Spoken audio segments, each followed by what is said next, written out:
What I wanted to just do is I've got a couple calls here in the police department about an incident, shooting and murder that happened in our city Sunday morning, just past 2:30 on Sunday morning on Gloucester Drive, an apartment complex. When I got to the scene, officers had made entry already, and upon entry we did discover that there were 3 individuals that had suffered gunshot wounds. 2 were transferred to the hospital, and 1 unfortunately succumbed to his injuries and was pronounced deceased at the scene. What I can share with you today is one of the 2 individuals at the hospital that was taken did succumb to his injuries as well. So 2 individuals have lost their life in this shooting that we had. I talked to just today, this afternoon, a couple hours ago, I was able to talk to family members of each individual. I think that's important. Just to kind of touch base, both of the individuals who lost their lives were from other jurisdictions, not in our city. But I just think that's important to reach out to them and share a little bit of information, hear some of their concerns, their thoughts, their questions. And I wasn't able to give them a lot of answers, but I just want them to know that their family members matter, that they matter. So just kind of touching base, a little after 2:30, there was a call of shots fired inside a residence. Everything did take place inside the apartment there in Gloucester.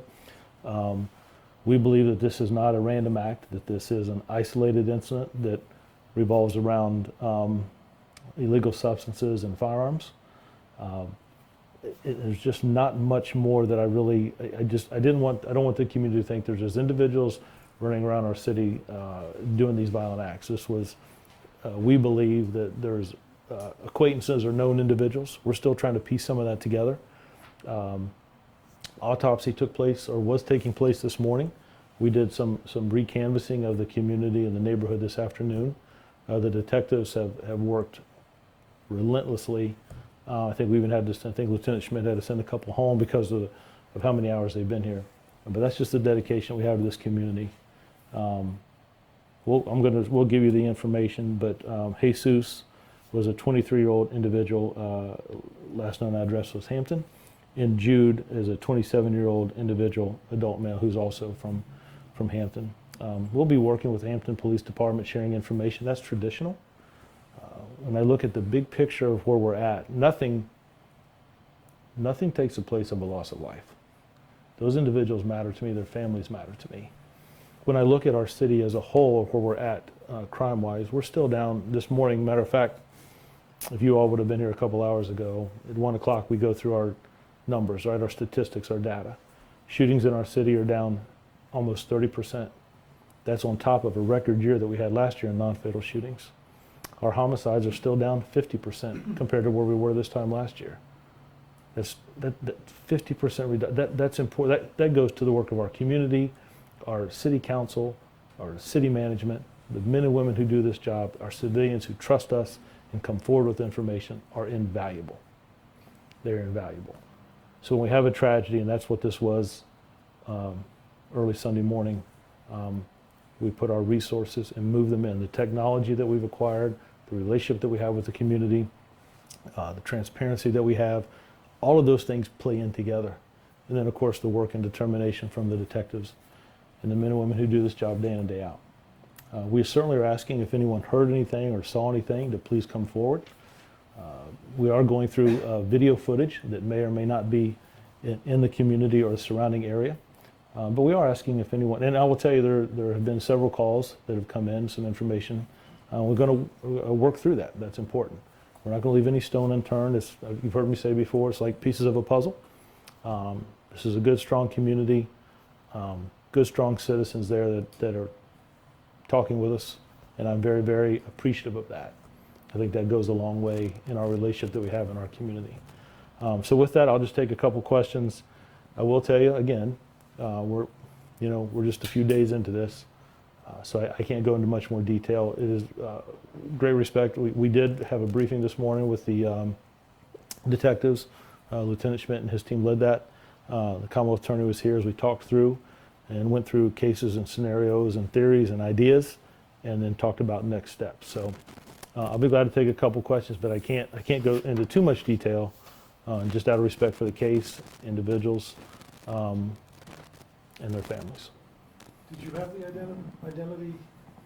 You started to identify Jesus and Jude. Yes. So do you have the full identities of? Yes. Yep. We're going to send that out to you.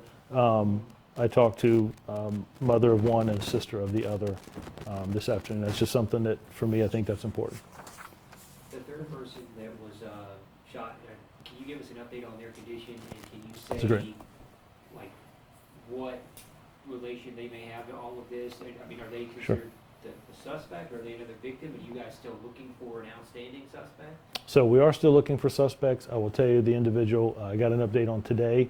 I think they either tried to talk to him this morning or late yesterday evening, but stable, seriously injured, but he's stable. But they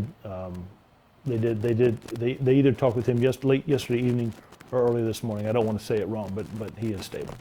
So both of them were hospital. Both of the two that were not initially deceased were taken to the hospital. So one individual was deceased inside the apartment complex, Right. inside the apartment, and two individuals were transported to the hospital. One of those two later succumbed to his injuries at the hospital. When did he die? I'll send you the time when they pronounced, but he underwent some surgeries there, but I'll get you that information. Sometime yesterday, or? I'll get it to you. That's Do fair. you believe any of the three people? One of the reasons we're going to make sure we notify next of kin before we put something out like that. Do you believe any of the three people who were, I guess, now died and the other person who was injured, did they fire shots?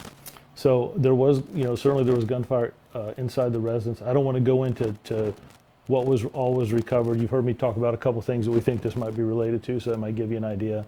But I'm not going to go into who we think did what or what actions. We're trying to piece all that together, and then when they do the other reason is when we do the interviews and ask those questions, I don't want to bias anyone by, well, you put it out in the media, so it must be. So I just got to be careful on how far I go with that. So would it be fair to say then that charges could be following for eventually while we're trying to figure everything out? Yeah, so it would be remiss of me to say that, we're ruling this out completely and that out completely. One of the reasons that I'm talking to you so early is I wanted to squash some rumors. Some citizens have called in like, Chief, are we this was not a random act that individuals just went into a residence at random, right? We believe that there was some association, some known individuals for reasons for being there. So that's one of the reasons I wanted to clear that up. And then the other, to let you know that the other individual had succumbed to his injuries at the hospital. Have you spoken to the homeowner then, if these three people were not the homeowner in this case? So we have talked to several individuals. We'll continue to do that. We're going to be talking with the apartment management as well, just about coming and going. That's one of the reasons when we do that recanvass, to talk to our individuals that live in this community and the neighborhood, and they've been it's a strong community, they've been extremely helpful. But yes, we have talked to the individuals who owns the apartment.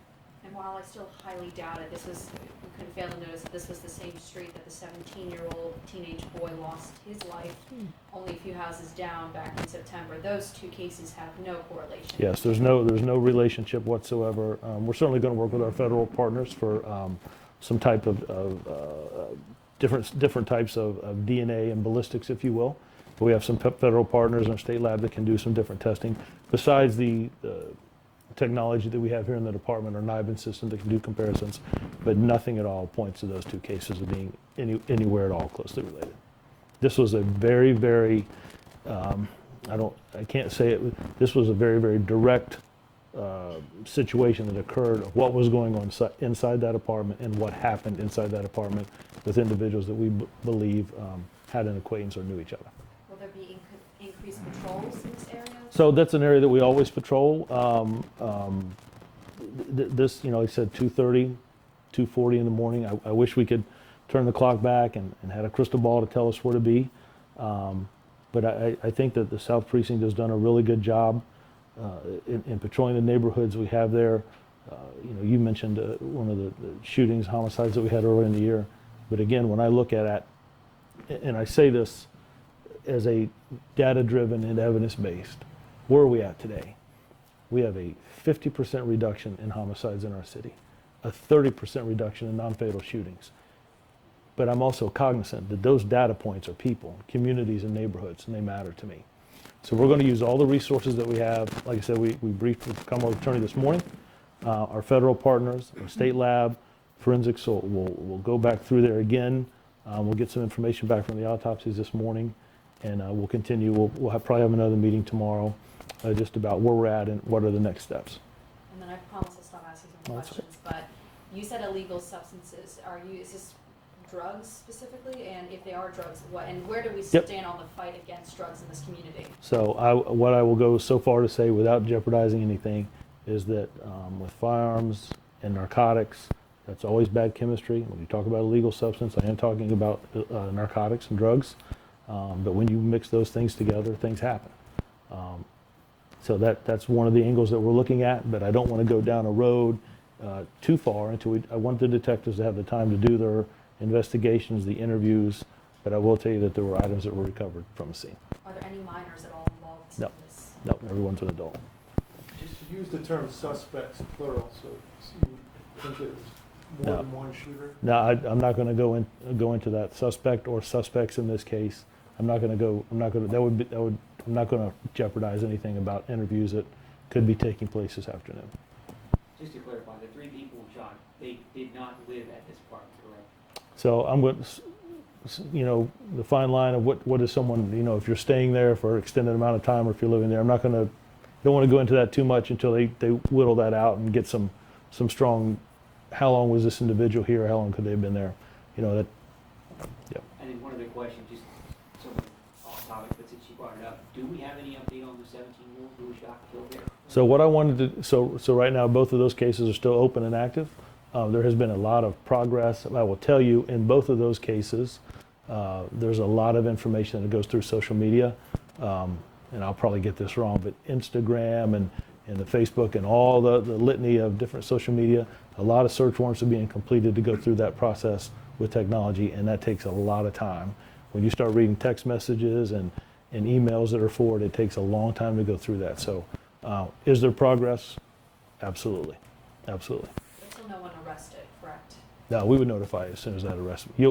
After the family, you all would be the first that we would notify of an arrest. So that's just kind of what I wanted to do today is I wanted to put the community at ease. I wanted to share with you kind of where we're at. I wanted to thank the community for how quickly they have come forward and the cooperation we've had in this case. Regrettably, we did have a triple shooting where 2 individuals lost their lives. But I will tell you, the residents in that neighborhood have been very, very supportive, and that's important and appreciative. My heart goes out to both family members. I was glad. Sometimes those are always hard calls to make. Sometimes they want to talk to you, and sometimes they don't. I will tell you, we had really good conversations, and they were both very, very appreciative of the feedback. They had already talked. I think Lieutenant Schmidt and his team. They had already talked to the case investigators. But just getting a call and having a good conversation, I was appreciative that they allowed me some time to share with them. Okay, we're going to stop there. If we'll send the other information out on names and ages of our 2 victims. I think you already have one, but we want to make sure you have the other. Okay. Can we get the age of the 3rd victim as well? Just the I age. think we can send that to you. I'll send that to you. Okay. Thank you all.